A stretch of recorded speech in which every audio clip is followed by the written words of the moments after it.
Hello. Okay, so today I want to explore some things about showing up in talking about Western spirituality, Western enlightenment traditions or wisdom traditions might be a better way of talking about it. Um, this relates very much to what I personally have been working with. I've mentioned this in a few other videos, but I'll add it here that since April, I've been interacting with some people in an online community, Carolyn Elliott's Wealth Community, which does it describe itself? The alchemical community for getting everything you want through the Hermetic arts, or something like that. The use of alchemy there is strongly informed by Jung, Carl Jung. But there's a funny thing that I keep bumping into. There's like this friction I keep experiencing whenever I want to talk about this kind of domain, about what's going on with the West's spirituality practices. And this predates my being involved in this community for by quite a lot. For anybody who's following this entire series, you're gonna start getting a very weird picture. Like you think me growing up immortal is weird. It keeps getting weirder. My father's grandparents were spiritualist ministers. Spiritualism is where we get the whole seances and table tipping from around the turn of the 20th century from. All this business about contacting spirits. And when you think of mediums looking at a crystal ball and like all the stuff with Ouija boards and all of that's emerging from spiritualism. So like that, those are my great-grandparents. My father has put a huge amount of energy and effort into researching things having to do with parapsychology. This is like telepathy, clairvoyance, precognition, but like the attempt to scientifically study that stuff, to actually look at, is that real? Into UFOs.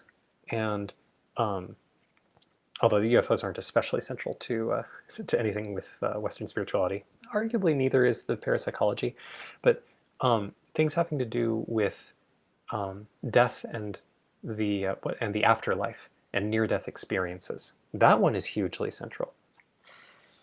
In combination to this, my parents were also very much into Ayn Rand objectivism when I was a kid. So you have this mix of staunch materialism with an interest in looking at consciousness after bodily death. You try to figure out what kind of picture that is. If you can do it, you might get a pretty good idea of my family upbringing. So there's, like, this is just a hint of it. Like I've been immersed in this stuff pretty much my whole life. Both the sense of, no, science has very real and powerful stuff going for it. My master's degree is in mathematics. I was originally going to become a physicist. There's a whole story to tell there, but I won't go into it right here. So like deep respect and love for the lawfulness and the experimentation and the way the experiment can tell you things for certain, and the way that you can know things. You can know them. You can know that you cannot build a perpetual motion machine. I don't care how clever you are. I don't care how spiritually enlightened. You're not going to do it. I can look at that and go, yeah, I can see how you can know that. With some interesting caveats, but those are not central to the point. There's a deep respect and love that I have for science and actual scientific understanding and the use of logic and reason and empiricism. There's some amusement in me because most scientists don't understand that they are heirs to Western mystical and Enlightenment traditions. And I don't mean this like the European Enlightenment, which it very much wasn't. But like science actually came from arts of alchemy and self-transformation. They came from the same process that people where we get our images of wizards from wizards and witches, both, that imagery came from Western traditions of attempts to attune ourselves to greater forces. And those traditions directly fed into the birth of the scientific revolution. This is not just because it was the thing you do at the time. This came from an active effort to try to fit with truth. There's a whole arc having to do with the history of science, and I find it fascinating. I don't just want to turn this into a history lecture. But there's some beautiful stuff there. Like, I may go on that history lecture at some point. Maybe I'll find myself inspired and I'll give a short version of it. But I've written an essay on this before. And there's a lot more to say about it. If you look up John Vervaeke's Awakening from the Meaning Crisis, he doesn't talk directly about things that today we would call ceremonial magic, which is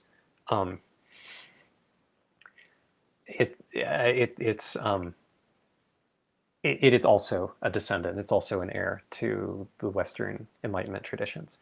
It just took a very different route. So he doesn't talk directly about that stuff or how it relates to science. He just sort of presumes the scientific framework and then runs with it, but does some beautiful analysis and does a great job of going over the history. You just have to be up for 25 hours of seeing the history of the Western world through the lens of the capacity to make meaning and personal transformation and the way in which we have systematically destroyed all of our methods of making meaning. It's a beautiful, beautiful lecture series, in my opinion. So for me, there's been this whole arc of being saturated with this Western context of making meaning. And I'm emphasizing Western, not because only the West came up with this, but because it's Western flavored. It's very, very Western. In contrast to something like the meaning-making framework of something like Buddhism. I don't mean to compare them in terms of goodness. They're just really different. They're in some sense talking about the same thing.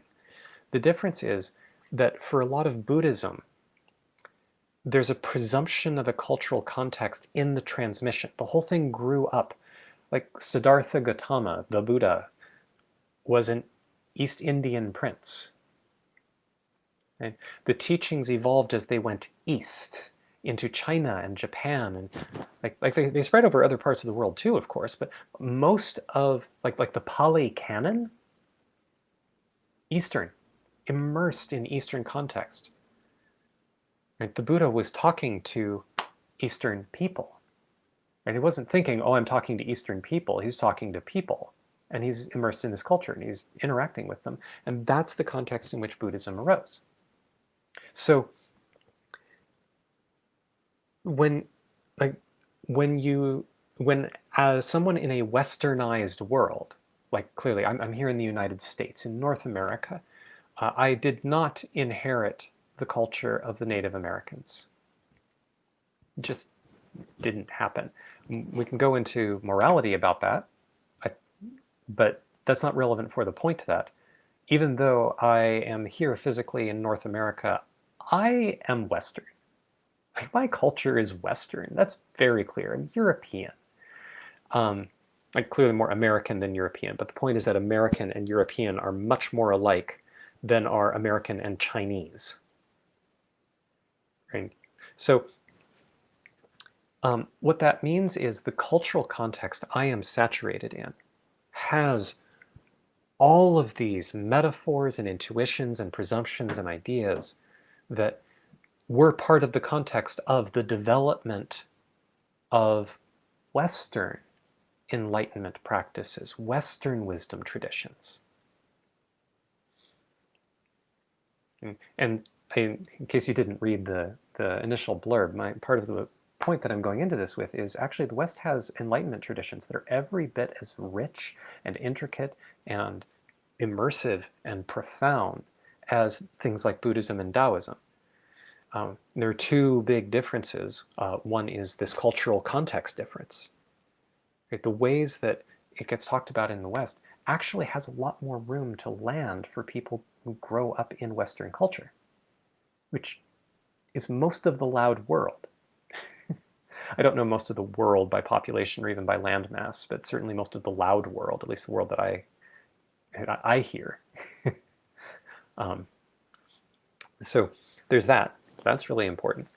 And the other one is the fact that the Western Enlightenment traditions had to, in a very important sense, go underground. They had to become hidden. They had to become occluded. They had to become occult, which is where the occult comes from. That doesn't mean the occult is a high fidelity description of all of these traditions. I think there's been a lot of gunk added to them and a lot of, hey, look at me. I am a ceremonial magician and I know all of these things. There was a lot of pomp going on at the turn of the 20th century with the Hermetic Order of the Golden Dawn. There's some really interesting history about all of this. But because it had to go underground, directly related to the expansion of the West, directly related to colonization and the creation of empires. Like, frankly, the same thing happened with Rome. Exactly the same thing happened with Rome. The big difference is that Rome wasn't spreading via an idea. Rome was spreading via, we are better at building armies and we are going to conquer you now. And as my mother, the amateur historian, likes to say, oh, the problem was that Rome's main output was armies to conquest things. When they ran out of things to conquest, Rome started crumbling. And that's not true of the entire Western culture. But anyway, I digress a little bit here. When Europe was out conquering things, there was a mechanism that was very similar. It was part of mimetic warfare. That resulted in a lot more need to suppress the things that could cause people to wake up and stop obeying the machine. I imagine there are similar pressures in the East, or there were similar pressures in the East, but they weren't, demonstrably, they were not as pressing. They were not as necessary for the functioning of everything. There's arguably a shift with the spread of communism. It's important to note that when communism spread, a whole lot of there was an explicit attempt to destroy Chinese history and Chinese culture. It was an explicit attempt in order to level the playing field so that everybody was operating at the same level, and the Chinese people were not beholden to their past, but could instead wipe the slate clean and approach everything with equality. That was part of the whole, I forget the term for it, the Great Revolution. The Glorious Revolution, I think they called it. So there was probably a significant shift then. But a lot of Buddhism had already been well established and the ideas had already spread, so there wasn't a lot to destroy in the style of Buddhism. They just seem to have successfully destroyed Kung Fu. So,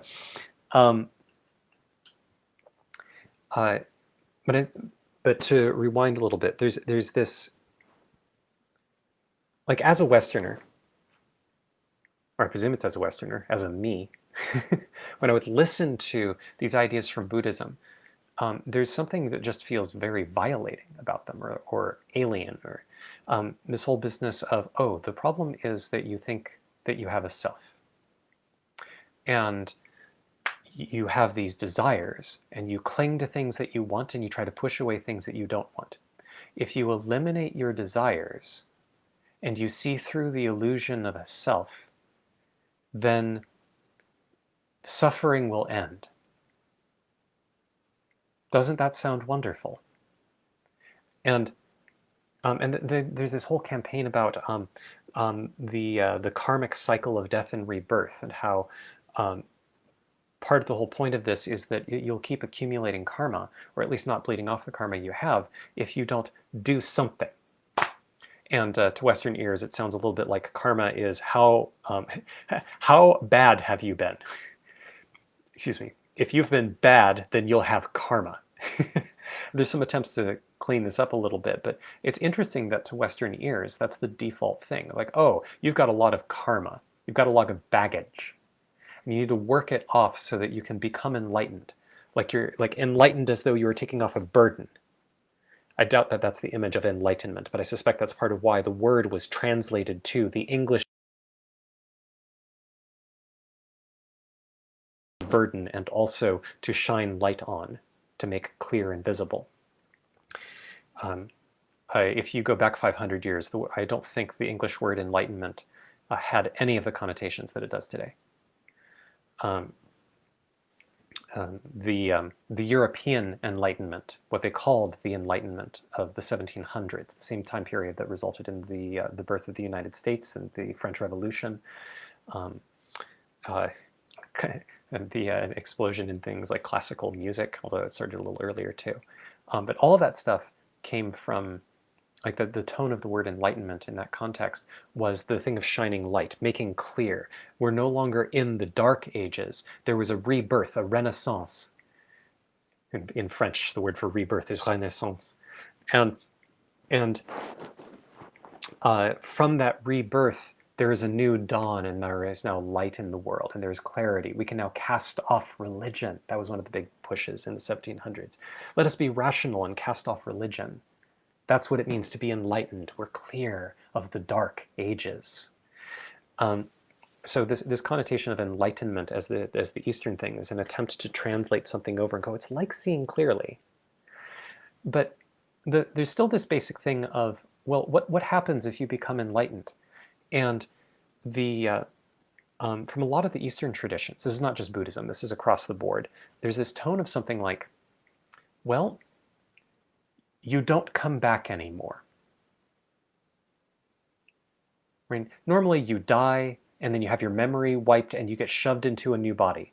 And then you go through more suffering, and life is suffering. Don't you want it to end?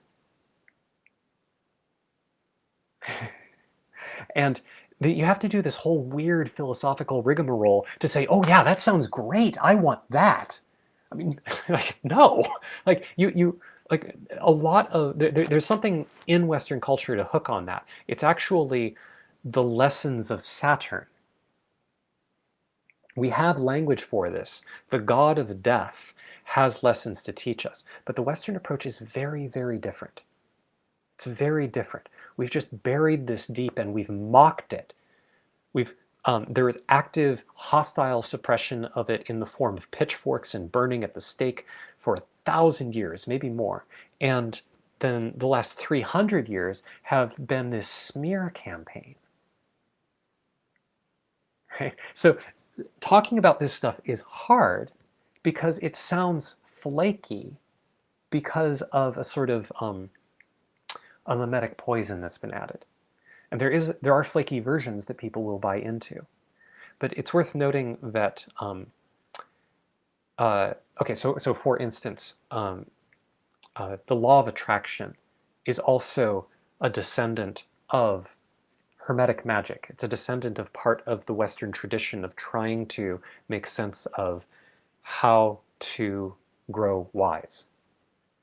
I mean, it's not the main thread that was owned. It was one of the ones that went occult, one of the ones that went hidden.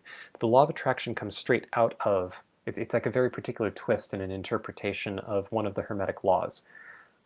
Amusingly enough, it's I think the same Hermetic law that Isaac Newton was probably chewing on while he was staring up at the moon and saw the apple fall and it made the click and went, oh, I bet it's the same force.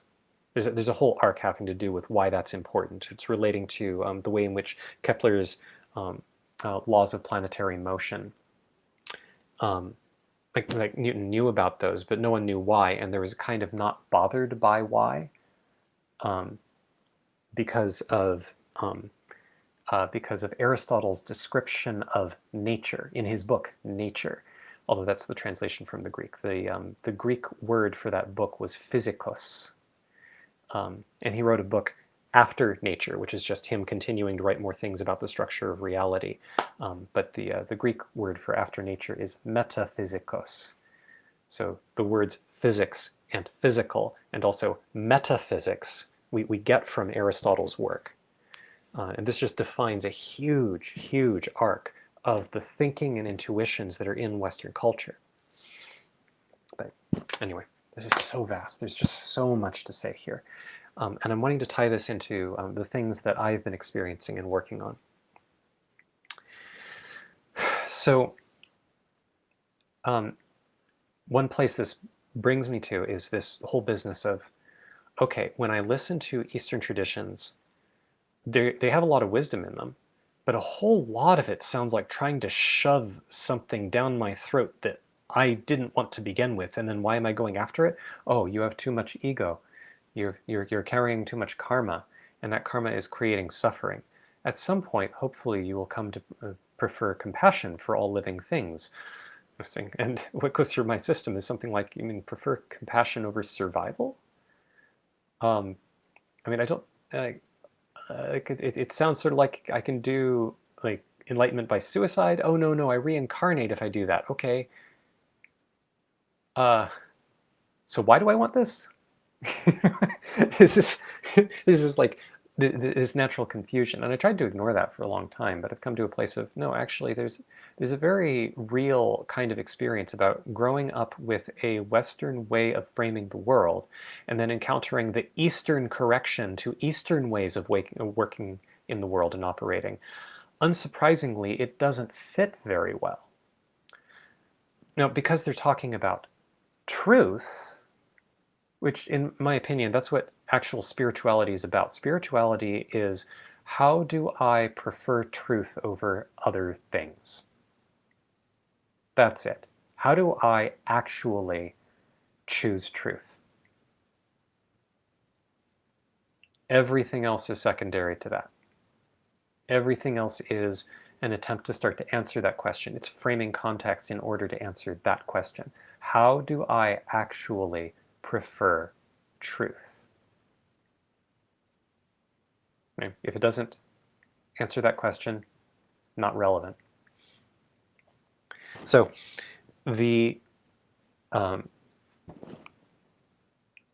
when looking at that, and I'm noticing this stuff about, okay, so if I meditate for 20 years, then I can stop coming back. But I'm not entirely sure I come back at all. I don't remember having been here before. The things about reincarnation kind of don't make sense to me. So how do I orient to that? There are Western versions that cover the same things. So I want to share a piece that I have encountered in doing my own studies of what were the Western traditions. And I'm working on sort of tidying these up, because a lot of these are saturated in lore, and some of them are made intentionally thick and difficult to understand.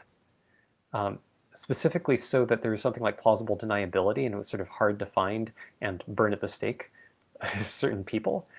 And some of it is because of the way that science actually became a living example of a problem that shows up if wisdom traditions become too accessible to people who aren't ready for it, if there's too much power available. And, to give a little bit of context for this, I think that it is absolutely fair to say Isaac Newton was a sorcerer who cast a spell.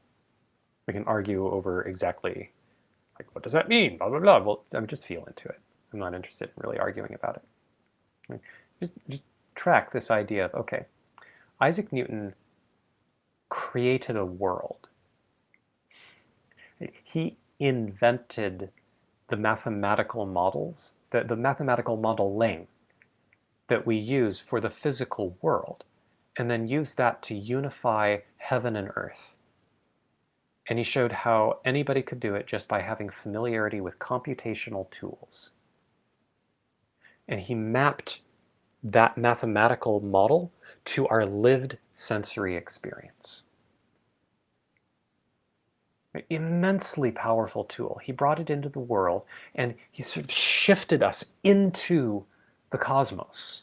He made it so that we are no longer in a world that is saturated with the meaning of this huge spiritual context. Not just the spiritual context of God, although there's that, but this rich sense of the West has a lot of traditions relating to how do you deal with spirits, like a sort of animistic worldview. That was part of the sort of context that the West grew up in. It's one of the reasons why science has had to fight animism so hard for so long, because it didn't fit the mathematical model, and so it had to be shoved out of the way so it couldn't compete. Okay?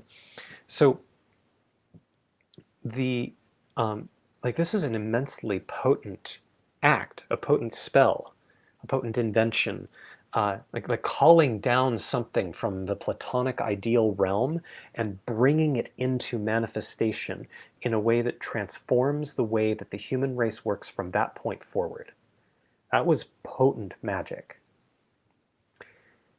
And in that context, what he brought down was an ability for people to use immense power, immense precision, the ability to capture a deep perceptive understanding of the physical world and start to create machines without doing the wisdom work.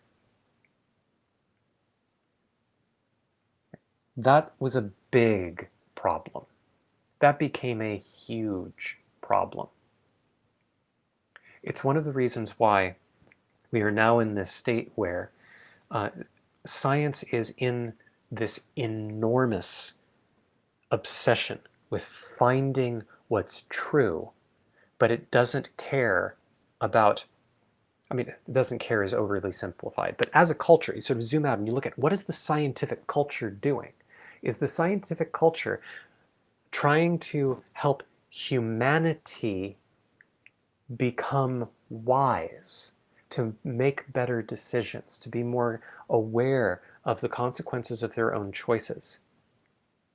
As far as I can tell, the main force behind the science has been to discover more interesting things, to verify what it knows and become more and more certain, and to build technology that is economically sensible to build. That's what science is currently in service of. There are some exceptions, but you don't generally find scientists asking questions about, wait, how do we create a compassionate world? What do we do in order to create a world where there is more kindness and less violence? If that's the wrong question, how do we come to discover the right question? To point scientific tools at those kinds of inquiries, that's not what the scientific community is interested in. Instead, scientists are primarily focused on writing grants, teaching classes, and getting published. And some of them, maybe most of them, I don't know, but are very, very interested in some domain, like, hey, exactly how do these wasps work? Oh, wait, maybe if we build an even bigger particle collider, then we can find out more about what happens when you collide particles. And then we'll get to have these mathematical details about exactly how these models work, and we'll be able to verify, yeah, maybe it'll destroy everything, but it's for science. And it is foolish. It is utterly foolish. It has lost the context. The reason is what we now know as science divorced power from wisdom. That's the legacy that we have. It's not the only thing that science has done. Science has massively improved a lot of things about the quality of life. It just seems like it has given birth to monsters. It has given free rein to what I had previously called demons, which we currently see as these corporations, for instance, stomping around the world, controlling politicians. We see it as these huge social movements that don't make any sense. There might secretly be some sane reason behind Brexit, for instance. But if there is, it wasn't sanely conveyed. And it's very obvious that those reasons are not the cause of Brexit. The cause of Brexit is collective insanity and inability to coordinate and do sane, kind things as a species. So if Brexit turns out to be a beautiful move for the UK, that will have been mostly by accident. So looking at these questions, how do we become wise? Don't look to science for that. You don't defy science with it. And I have a whole rant about quantum, every use of the word quantum outside of physics and computer science is just bollocks. No, quantum physics does not prove that consciousness creates our world. No, consciousness, the double slit experiment does not show that consciousness is interacting with matter at a very fundamental level. This is a word confusion. It is a word confusion. But this speaks to something very, very important that's closely tied to where I want to go with this. And given the arc of what I'm doing and what's coming through me, I may not get to the thing that I labeled I labeled today's video as. So, oh well.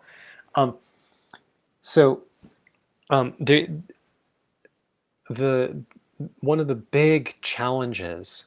Oh, I also want to add a quick footnote here. I'm speaking about one of the two main threads I'm aware of for Western meaning making and wisdom traditions and spiritual growth and attunement to truth. The other one is obviously Christianity. These two interwove a tremendous amount. There's a huge amount of working together, co-informing, opposing, and that's an important story. And I'm basically ignoring the Christian thread. The reason is I have a finite amount of time, and that's not the essential thing to focus on for what I want to say here. I'll just quickly note that the Christian thread became immensely corrupted a lot earlier. Basically because it wasn't suppressed. And so it became in service to power, in the sense of power over and political power. When the Pope is the closest thing that we have to the Emperor of Europe for almost 1,000 years, I mean, keeping power it very quickly becomes rationalizable. Well, we have to save all of these souls and bring them to God. So that means that I need to make sure that I keep power so that Christendom can continue being Christendom. Like that kind of reasoning just rots everything to the core. And if you give a culture 1,000 years and no understanding of how to have flawless integrity, it's going to corrupt. So this is the whole juice behind the Reformation. It was a recognition of the corruption that had happened in Christianity and an attempt to bring it more into some kind of actual spiritual truth. Anyway, that's its whole arc. So let me set that aside.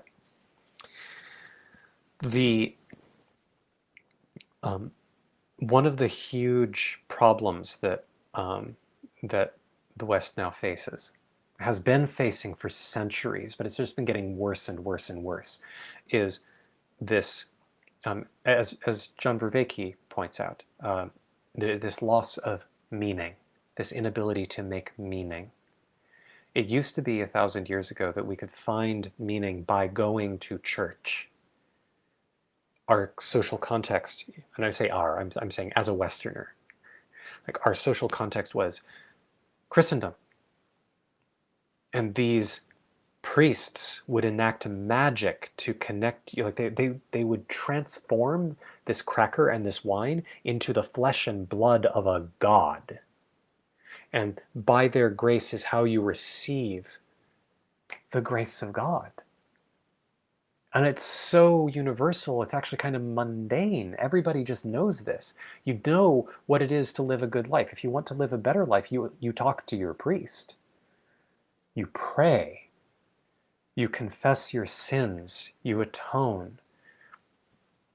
Right? Prayer would have had a place very similar to meditation in the East. It's just that it becomes a relationship rather than some sort of disciplining thing where you're trying to do something to your mind or something. There's this whole bit where because of arc of how Western culture works. Westerners sort of need an explanation or some kind of context in order to engage with something. Whereas becoming a very disciplined monk in the East, by best as I can understand, seems to, or best as I have understood, seem to involve a whole lot of do this, but why? Because I said so. Do it, and they're sort of they just learn. Oh, you don't ask why. Why distracts, and so they can set aside why and just still the mind, and then they can see truths through the still mind or around the mind because the mind is still and is not chasing them. You try to do that to a Westerner and their mind just never shuts up because you haven't addressed all of the reasons why the mind is revving in the first place. By the time you have a Western adult, you aren't going to create an enlightened Western adult through meditation, usually. Like some of the tools have morphed, but for the most part, this is just the wrong tool for enlightenment for Westerners. Which isn't to say that there aren't things like enlightenment or there aren't things like meditation that can be useful. I've benefited tremendously from meditation, but I've needed other tools. And now the strengths of meditation are available to me. So, so the part of the challenge we ran into is through the development of science. The way that science is able to take over the world and kicked off the European Enlightenment, which then did a full-on assault on all of our meaning-making methods. If it's not rational, then it doesn't make sense. I think it was Pascal who did all this description of a whole bunch of mechanics to some ruler, and the ruler asked, so I noticed that you didn't reference God anywhere in any of your statements. What do you have to say about that? And Pascal's response was, I have had no need for that particular hypothesis. You start to feel some of the echoes of the sort of disdain that saturates a whole lot of scientific culture. Not all scientists, and a lot of the scientists I've encountered actually are very reasonable and open people in this respect. They sort of recognize that there's something missing in the scientific paradigm. But there's this, because of the basically 300 years of a smear campaign against anything that doesn't fit this very narrow view of reality. A very narrow view of reality in which consciousness does not seem to fit. Right? This is the hard problem of consciousness. There's some philosophical rigmarole to do about that, but the important point to note is that even if you successfully somehow come up with an adequate explanation of consciousness within the scientific framework, who is aware of it? The reason, what coming up with that explanation does is show that there is no contradiction in the scientific worldview in the area of examining consciousness. But also there's a much more basic problem, which is it doesn't even look like in principle you could explain consciousness. You could explain a bunch of the ways that, like, oh, this brain part is responsible for our experience of color, because when you modify it in these ways, you create transformations in people's experience of color this way. So you can get correspondences like that, but you still have to do this mapping of this world over to people's lived experience. The need for that mapping, is a part that the scientific framework cannot seem to handle, which doesn't mean that it fundamentally never will find a way to handle it. But I'm just noting this problem is a lot harder than the people who gleefully dismiss it seem to really register. Because, I mean, who's dismissing it? But like there are a bunch of things like that. Most of them relate back to consciousness, but there's a whole lot of stuff that does not fit in the scientific framework very easily. And there are things that could fit in it, but it require an expansion that the framework resists. If you saw my video yesterday, this pattern of resisting truth results in destruction. I think that a lot of what we're seeing today is that kind of clamping down on my worldview, this is how I'm going to view things. That determination, that refusal to open, is why our world is dying. why it's going through all of this chaos and confusion. I don't mean to be an alarmist about this in terms of dying. What does dying mean? Am I saying collapse of civilization? It's strangely much more plausible than it seemed to anyone 2 years ago. But I think that there's very little controversy that we are in a lot more turmoil and breakdown now than we were a year ago. And so looking at that, going, well, what causes that? We can talk about the mechanisms, but why are the mechanisms there? Fundamentally, it's coming from a general not oriented to truth, not prioritizing opening to truth and letting truth transform our perspectives. So because of that, and because of this way that the scientific worldview doesn't offer meaning, there's no meaning inside of the Newton math box. There's just dust. There's not even dust. There's just like these mathematical objects that interact according to laws that go on eternally. You can add in modifications like Einstein stuff going, actually, let's just math this up a little bit. It turns out that light is weird. Okay, great, light is weird, but it's still mathematical. Quantum mechanics and like weird wiggling complex weirdness and improbability, but the improbability is still a mathematical model. What's it for? Oh, there's no room for for. There's no purpose here. There just is. Purpose is the output of a brain that happens because of the way the molecules bump together. If everyone died, well, before it happens, our brains would think that's bad, but afterwards there wouldn't be any brains there and there wouldn't be any problem. It would be exactly fine. So it doesn't matter whether we all die or not. Okay? And if we successfully carry on and we create meaning, well, I mean, great, then that happens there too. But it doesn't matter. Meaning doesn't matter in scientific Newton box.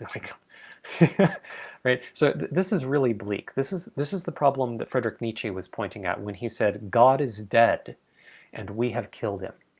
How shall we, the greatest murderers who have ever existed, grapple with the profundity of what it is that we have done and what kind of world we have chosen to inherit now that we have murdered God? That's paraphrased a fair bit. I think the first part was a translated quote, but yeah, like this has been a massive issue for the West. I mean, massive, massive issue.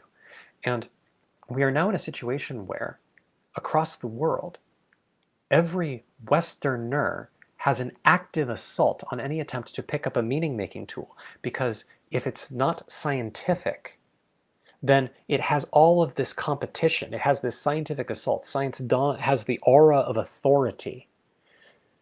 Like people who get really into astrology, or people who get really into channeling, or people who get really into Christian devotion, people who really get into Buddhist meditation. Like these, well, not so much the Buddhist meditation, but the people in the other groups often have to grapple with an internal sense of, but am I kidding myself?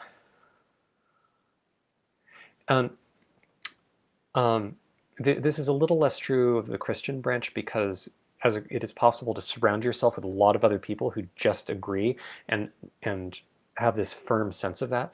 But which version of Christianity? Okay? There are all of these different interpretations. And Catholic and Protestant is one really big split. It's been around for, what, 500 years now?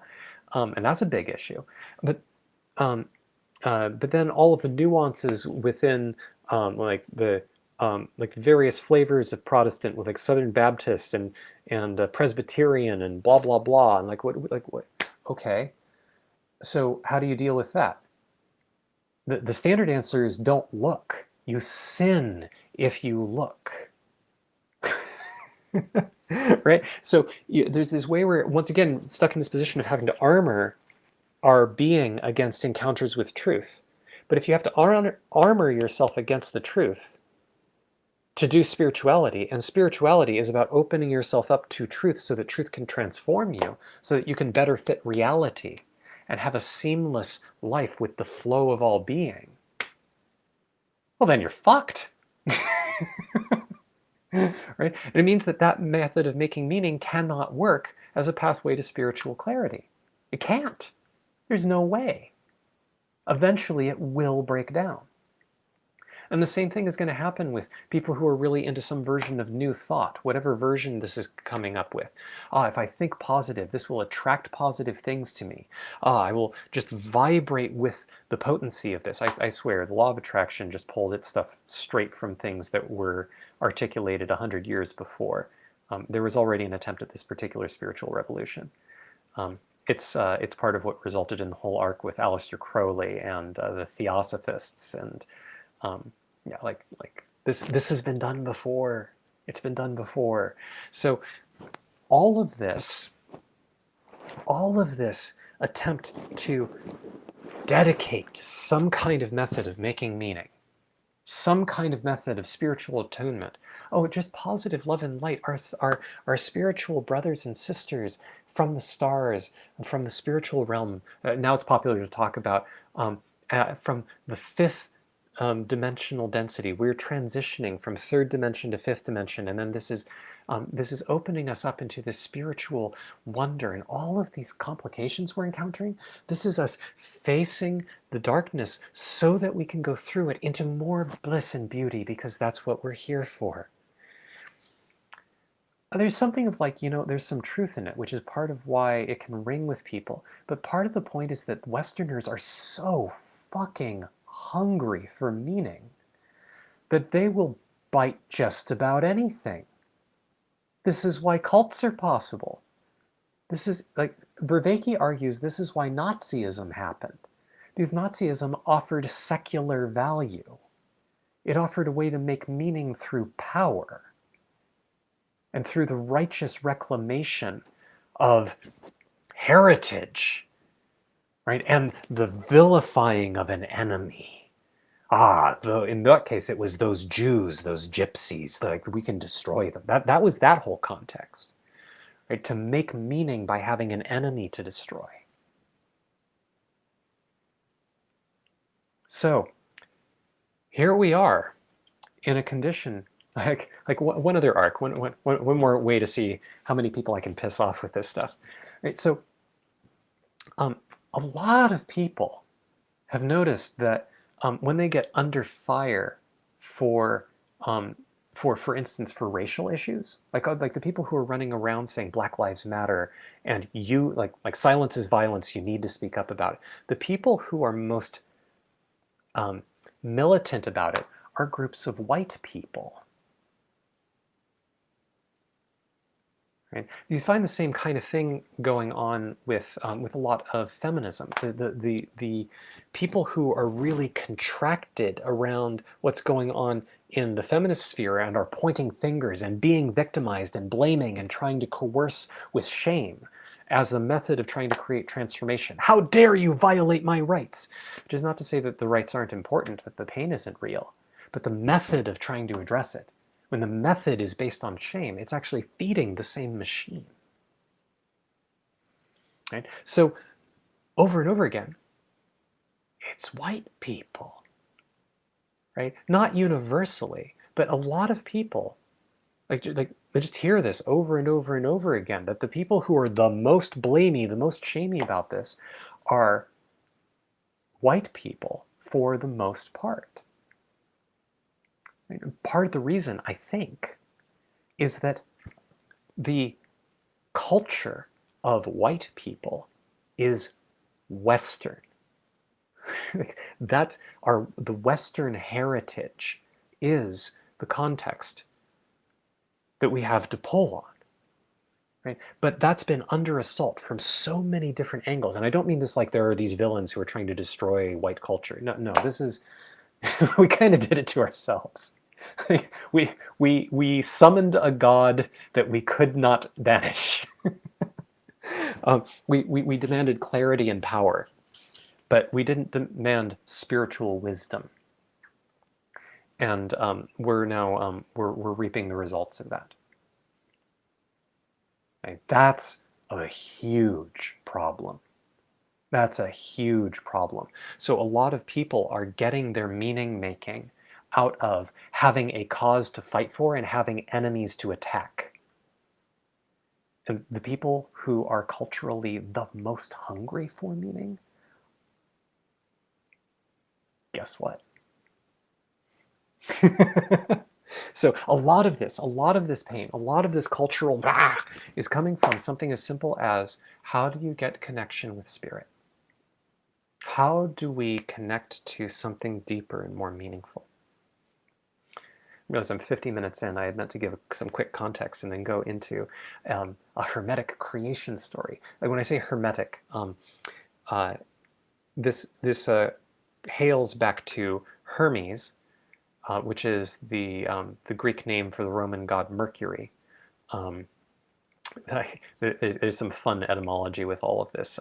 Mercury is where we get our word commerce from, literally with Mercury, commerce. So the whole realm having to do with how do you interact with people and create monetary exchange. In some sense, Mercury is the god of economics and communication, of boundaries and of understanding. He's the god of all kinds of things because he's the trickster god. But as legends have it, Hermes, who is Mercury, Hermes brought the ancient wisdom traditions to the Hellenistic world. Hellenistic is a sort of anglicized version of the ancient Greek word for Greek. I don't know the word, or I don't remember it. I saw it once, but Hellenica or Hellenica or something like that is very closely related to the ancient Greek word for Greek. The Hellenistic world was the world that Alexander the Great basically created by grating over everything. And that's why we have Alexandria, named after Alexander the Great, in Egypt. The Great Library of Alexandria was Alexander gathering all of this various wisdom and insight and scholarship and learning all into one place so that there could be an explosion of learning. And there was. This was the font through which was created a huge amount of Western tradition. This happened after the stuff that we normally hear about in ancient Greece, the stuff of Plato and Aristotle, and earlier than that Socrates and the Stoics and all of that. Like that was like Alexander the Great was one of like the sequence went Socrates taught Plato, who taught Aristotle, who taught Alexander the Great. So this gives you some kind of like temporal line here. There are direct causal links between their thinking or doing.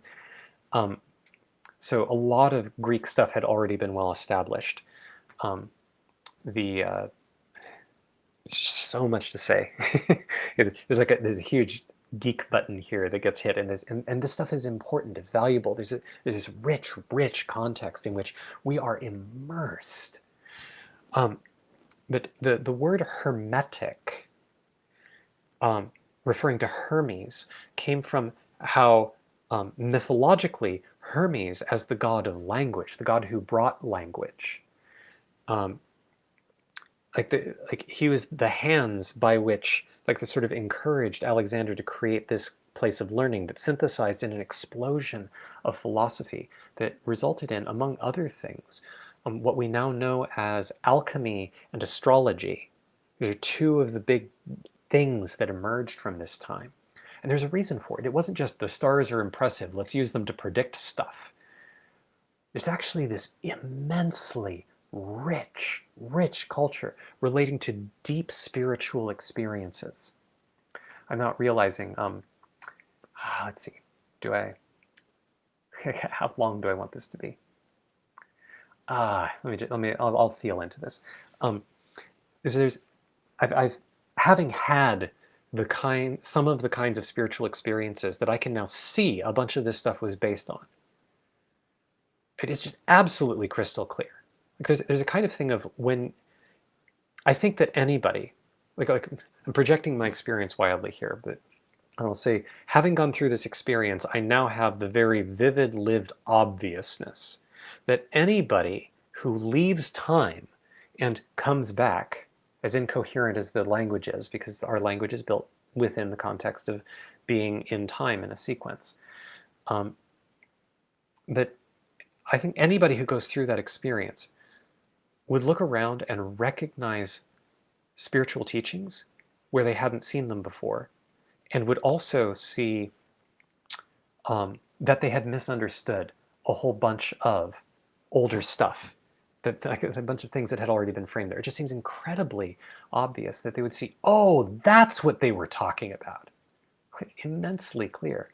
So, yeah, so there's a whole lot to say there about how do you map what is being talked about there into lived experiences. And how do you sort of clean off the stuff that doesn't need to be there in order to reconnect with something that could have deep meaning without having to go back to some kind of strange religious frame, or having to double down on the sort of scientific dismissal and arrogance that seems to have defined a lot of its arc over particularly the last 200 years. It's gotten really, really bad over the last 50, but it was pretty bad 100 years ago. So there's a lot of complexity there to explore. I see Marcello, hello. Marcello says, a lot. Wow, I might not read all of this out loud. Let's see.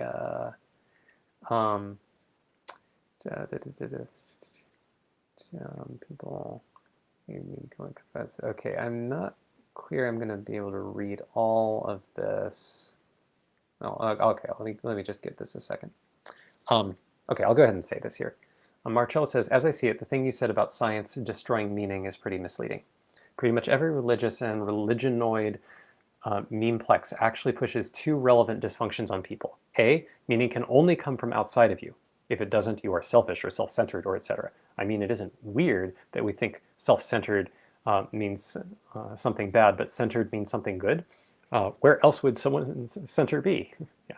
B, here's this God that the meaning actually comes from.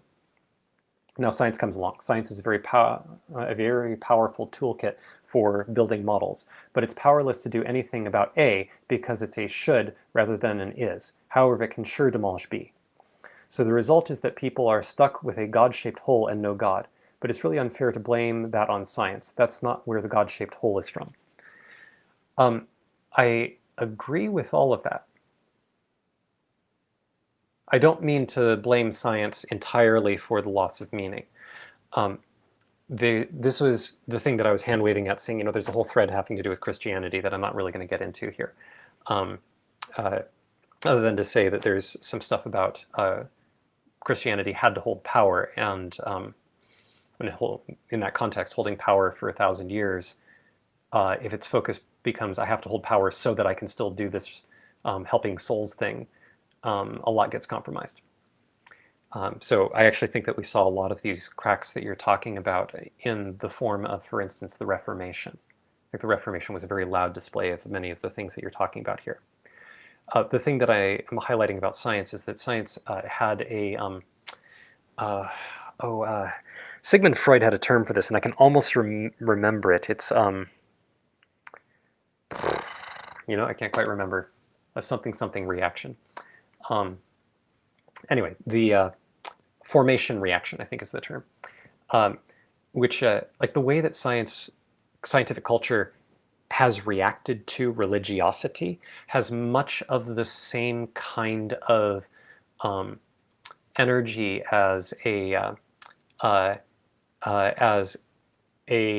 homophobic jock who's homophobic because he's secretly kind of into guys, but is horrified by that experience and so projects it. There's something weird going on there in terms of the energy of how science addresses anything along the lines of, but what about meaning? What about this kind of spiritual experience I've had? What about the sense that I have in my guts about what scientists are saying or doing is kind of wrong and horrific in these particular ways? At some point I want to dig this up, but apparently recently there was some sort of study published showing that apparently breastfeeding children is good for children and maybe good for the mothers. And there's some kind of like, you had to do a study? Like, like what?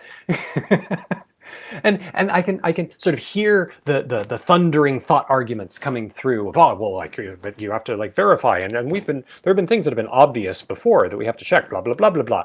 But I mean,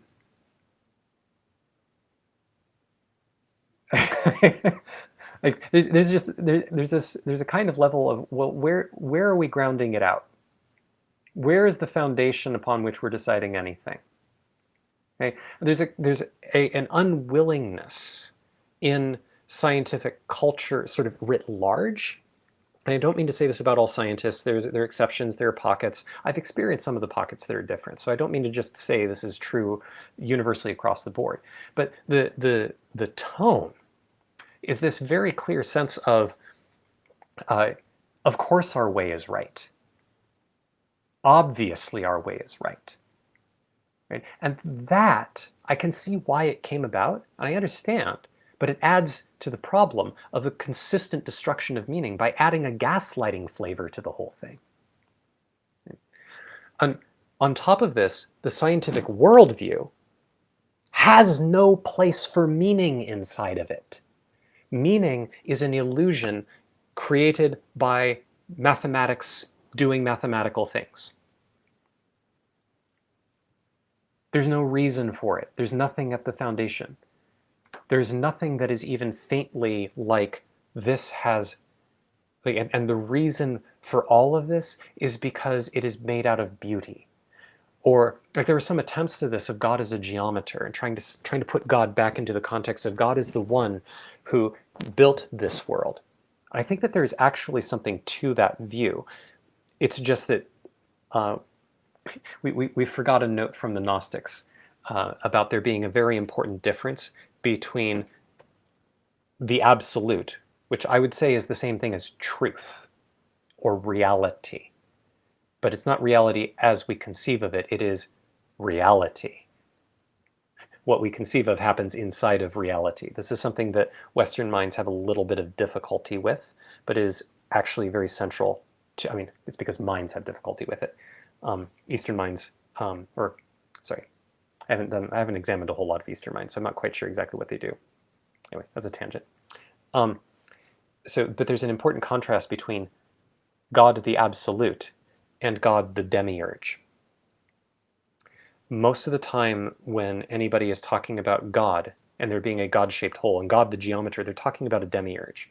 And one of the things that science has done a really fantastic job of is pointing out the complete incoherence of trying to put a demiurge inside of the scientific worldview. There is no reason for it. There is no reason to expand it out to include a demiurge. It doesn't make any sense. Science has been really, really clear and good and excellent at holding that particular boundary.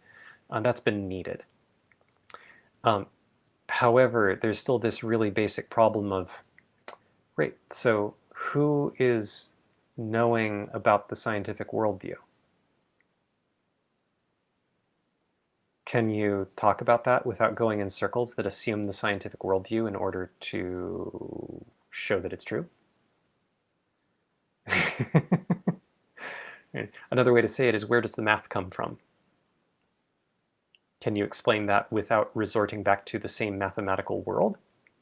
Like there's some really basic problems that, like this is like, Marcello, I think you would know this as a manifestation of the lobsticle. This is the lobsticle applied within the human psyche. But also equivalently, Gödel's incompleteness theorems.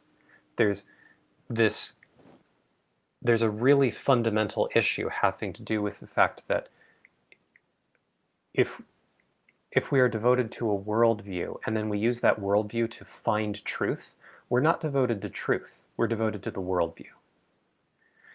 And the scientific worldview has no room for meaning. That's the thing that is a real killer.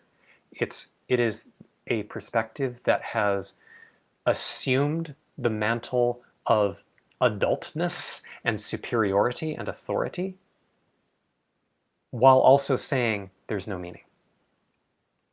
Well, sure, there might be meaning, we just won't ask that question too much. Or, well, it's an output of brains, and yeah, sure, you don't have any free will, but let's not look at that too closely because, well, here's some reasoning about it.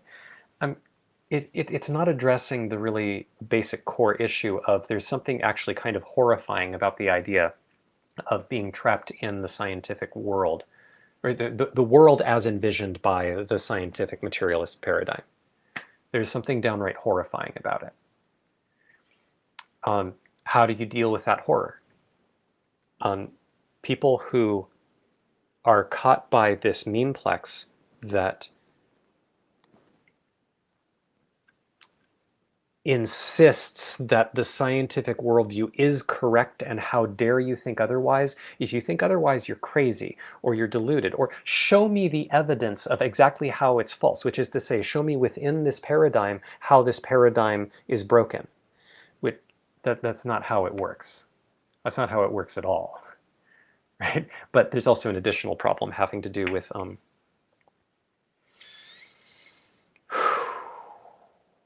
let me see. I have a whole ocean of rants here, and I'm trying to see where I can hone this in.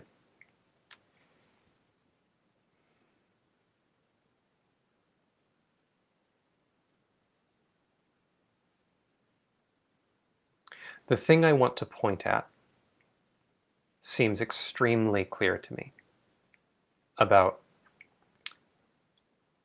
if we do not own a way of making meaning, if it does not fit us, then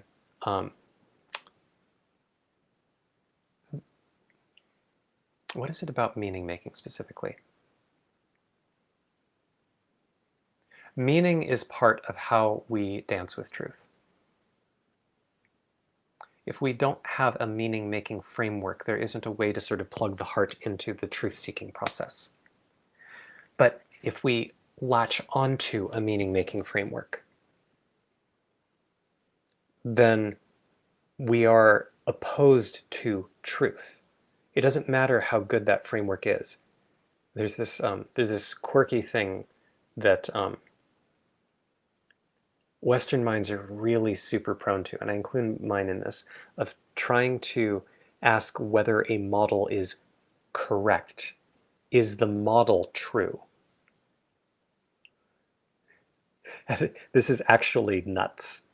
This is actually just bonkers. There's something that's trying to ask, but it gets conflated. It's like the word true is doing so many different things that now there's this question of, is the model an accurate description of reality? What does that mean? The whole point of a map is that it isn't the territory. That's why you use a map. That's the whole point. So this business of, well, does it match the territory? The answer is no. Of course it doesn't, and that's why we're using it. Trying to ask, well, but does it have a structural mapping? But what you mean when you're asking that question is, when I look at the territory and I make a model, and I look at this thing and I make a model, is there a mathematical isomorphism between these two models? That's still not asking, does the map match the territory? That's not asking at the level of reality. Because at the level of reality, that question doesn't actually make any sense.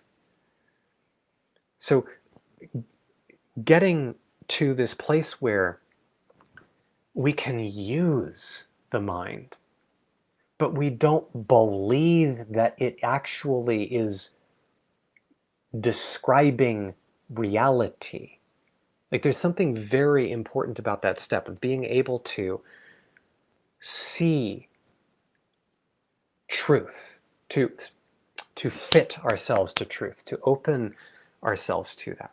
This has been a major I feel like I articulated this particularly well yesterday in trying to highlight what is the edge that I'm working with here in terms of the relationship to truth. Truth will win. It will win. Reality will win. It will break through. The question is, go willingly or be dragged.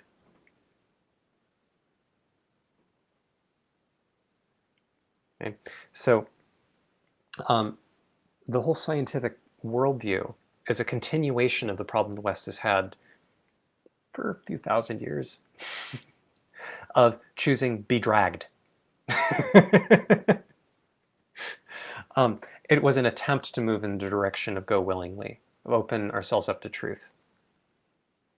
That which can be destroyed by the truth should be. There's a whole lot of orientation in that direction. Let's look at reality. Let's do things by experiment.